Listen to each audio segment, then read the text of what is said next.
konji. Kako sam se našao u ovako neobičnoj situaciji? Jedino što sam želeo je da doživim veliku filmsku avanturu u autu u kojem sam odrastao i otkrijem šta to znači biti najgori.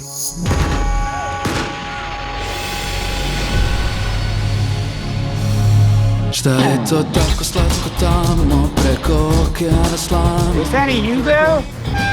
Za Jugoslaviju je izvoz Yuga u Ameriku bio posao veka.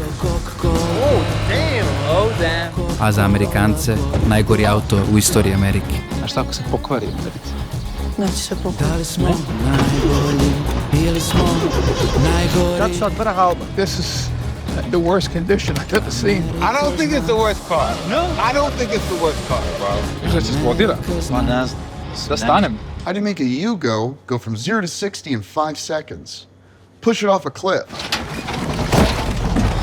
Viško, pali! Da li je problem bio u automobilu ili u spoju dve nespojive kulture? Yugoslavia? Where in the hell is that? Aren't they communists? Apparently there's Bigfoots out here. Bigfoots? Yeah.